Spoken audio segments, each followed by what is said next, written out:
নমস্কার বন্ধুরা, Rupa's recipes Bengali চ্যানেলে সবাইকে স্বাগত জানাই। থাম্বনেল দেখে আপনারা কি কিছু আন্দাজ করতে পেরেছেন রেসিপিটি কি? আজকে আমি আপনাদের সাথে একটি স্পেশাল রেসিপি শেয়ার করছি। এটা আমাদের সবার প্রিয় একটি স্ন্যাক্স, সেটি হলো ডিমের চপ। বেশিরভাগ সবাই এই চপটা অর্ধেক ডিম দিয়ে তৈরি করে। আমি আপনাদের গোটা ডিমের চপ বানিয়ে দেখাবো।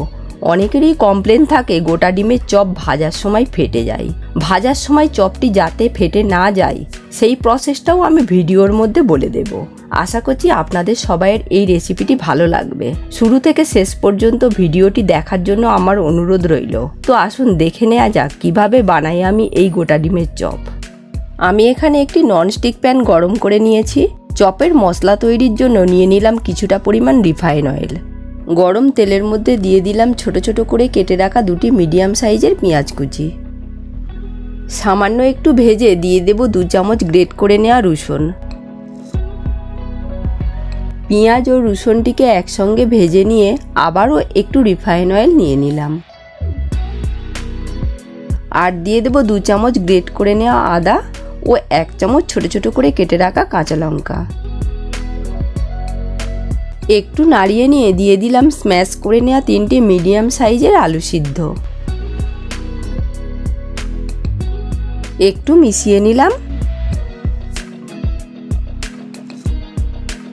এর মধ্যে অ্যাড করে দেব 1 চামচ লবণ, 1/3 চামচ হলুদ গুঁড়া, 1/2 চামচ কাশ্মীরি মির্চ, 1/2 চামচ চাট মশলা, 1/3 চামচ গোলমরিচ গুঁড়া, 1/2 চামচ জিরা গুঁড়া, 1/3 চামচ ধনে গুঁড়া ও 1/2 চামচ চিলি ফ্লেক্স দিয়ে ভালোভাবে কষিয়ে নেব।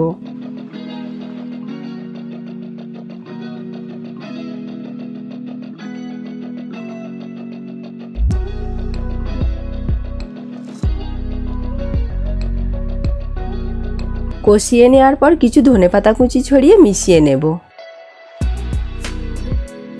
মশলাটিতে কোনো জলের ব্যবহার আমি করিনি। পুরটা এই রকম টাইট বানাতে হবে। পুরটা রেডি হয়ে গেছে। ঠান্ডা হওয়ার জন্য একটি ছড়ানো পাত্রে এইভাবে মিলে রাখলাম।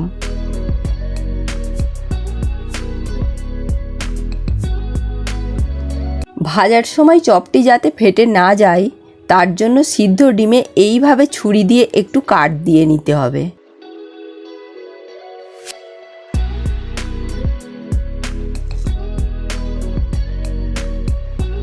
এবার ব্যাটারটা বানিয়ে নেব।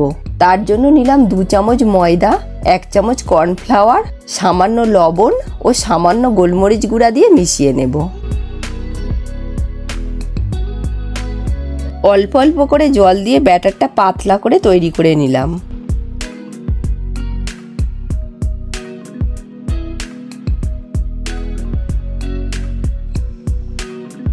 ব্যাটারের কনসিস্টেন্সিটা এই রকম রাখতে হবে।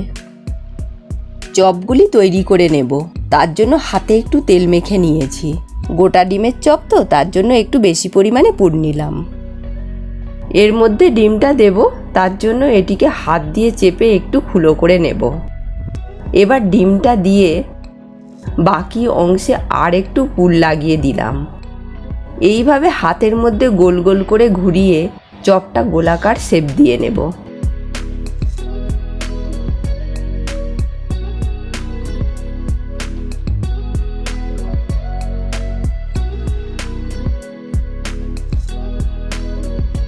এইভাবে আরও একটি চপ রেডি করে নেব। চপ দুটিকে রেডি করে নিয়েছি। এর ওপর ব্রেড ক্রাম্বসের কোটিংটা করে নেব। তার জন্য চপটিকে ব্রেড ক্রাম্বসের ওপর দিয়ে প্রথম লেয়ারটি করে নিচ্ছি।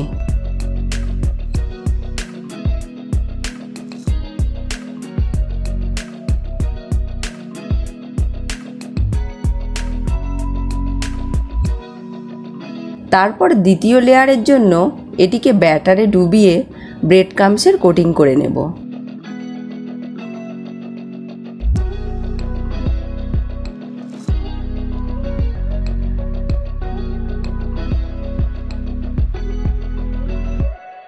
এই রকমভাবে আমি আরও একটি লেয়ার করব, তাহলে চপটি আরও মুচমুচে হবে।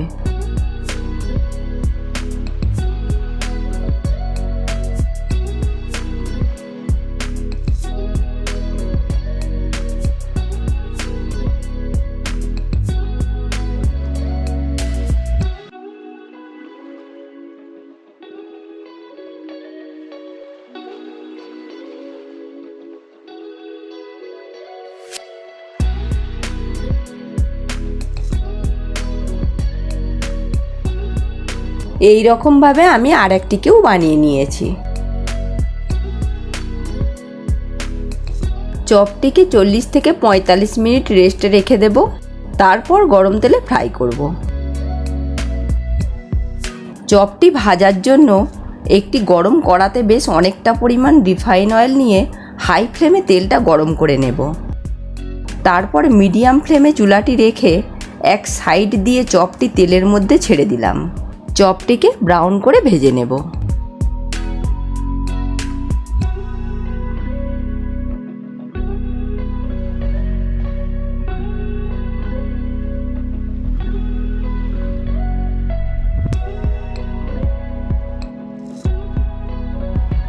চপটি ব্রাউন কালার হয়ে এসেছে, উঠিয়ে নিলাম।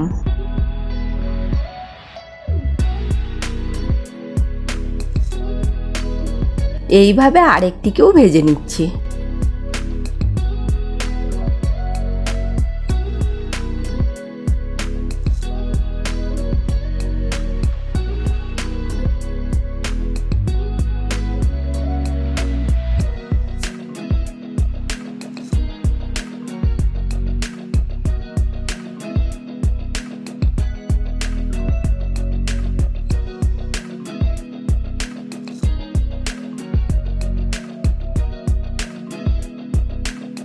তো তৈরি হয়ে গেল গোটা ডিমের চপ। ওপর দিয়ে ছড়িয়ে দিলাম সামান্য একটু বিট লবণ। এই গোটা ডিমের চপের রেসিপিটি আপনাদের ভালো লাগলে ভিডিওটিকে অবশ্যই একটি লাইক করবেন ও কমেন্টে জানাবেন ভিডিওটি কেমন লাগলো। আর আমার চ্যানেলে যারা নতুন বন্ধু এসেছেন তাদের কাছে চ্যানেলটিকে সাবস্ক্রাইব করার জন্য আমার অনুরোধ রইল। আজকের মতো এই পর্যন্ত। আবারও হাজির হয়ে যাব নতুন কোনো রেসিপি নিয়ে। ভালো থাকবেন, সুস্থ থাকবেন। ধন্যবাদ।